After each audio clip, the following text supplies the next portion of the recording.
පැයින් පැයට මගේ හිතට ඔබ යන එන හැටි හදේ සුසුම් ගිනි නිවන් පවන් සලන හැටි.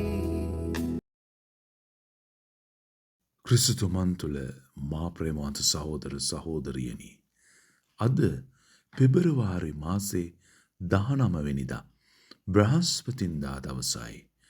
ශුද්ධ ලූක්තුමාගේ සුවිශේෂයට අනුව අද දවසේ අපිට කියනවා, යමෙක් මා අනුව එන්න කැමැත්තේද ඔහු තම කම නසා දිනපතා සිය කුරුසිය දරාගෙන මා අනුව ආවාවේ කියලා.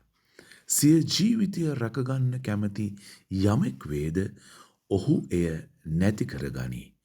මා නිසා සිය ජීවිතය නැති කරගන්න යමෙක් වේද ඔහු එය රැකගනී කියලා.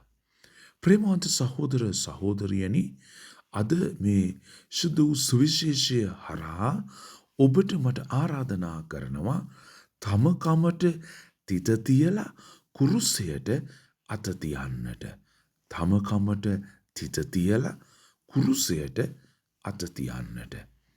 ඔබේ මගේ ජීවිත ආරම්භයේදීම දෙවියන් වහන්සේ දුන්නා වූ නිදහස නිසි අයුරින් ප්‍රයෝජනයට නොගත් නිසා ඔබේ මගේ වැරදි තෝරා ගැනීම් ගොඩාක් අපේ ජීවිතවල දකින්නට පුළුවන්.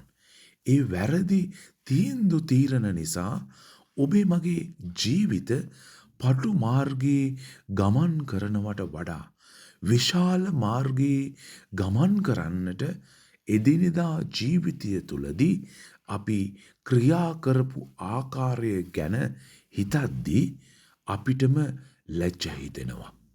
ඒ වැරදි තීරණ නිසා අපි වල්මත් වෙච්ච හැටි, අපි ගමන් කරන මාර්ගය වරද්ද ගත්ත හැටි, අපේ දිශා නදිය වෙනස් වෙච්ච හැටි අපිටම දැන් තේරෙනවා. ඒ නිසායි උන්වහන්සේ ජොවල් දිවසවරයා හරහා අපිට කිව්වේ සිත ඉරාගෙන සමිඳුන් අභිමුවට එන ජනතාවක් වෙන්නට කියලා. අද දවසේ අපි උත්සාහ කරමු තම කම රැකගෙන ආත්මාර්ථකාමී ජනතාවක් වෙනවාද, තම කම අතහැරලා කුරුසිය අත දරාගෙන පරාර්ථකාමී ජනතාවක් වෙනවාද කියලා හිතන්නට. අපි සිත ඉරාගන්නවද?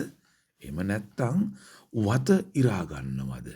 මෙවර චතාරිකයේදී ප්‍රේමවන්තේනි, අපි ස්වාමින් වහන්සේ අභිමුවට යන්නට සැරසෙන්නේ කොහොමද කියලා හිතන්නට මෙන්න චතාරිකය අපිට ලැබිලා තියෙනවා. මොකද ශුද්ධ ලූක්තුමා අවසානයේ කියනවා, යමෙකු මුළු ලෝකයම ලබා ගත්තත් සිය ජීවිතය නැති කරගත්තොත් නැත්තම් විනාශ කරගත්තොත් ඔහුට කුමන ලාභයක්ද කියලා. මෙවර චතාරිකයේදී මනස්ථාපනය වචනයට පමණක් සීමා නොකර සැබෑ ජීවිත ඊතර වීමක් උදෙසා ක්‍රියාකාරී වෙන්නට අපි උත්සාහ කරමු. ආමේන්. ජේසු පිහිටයි.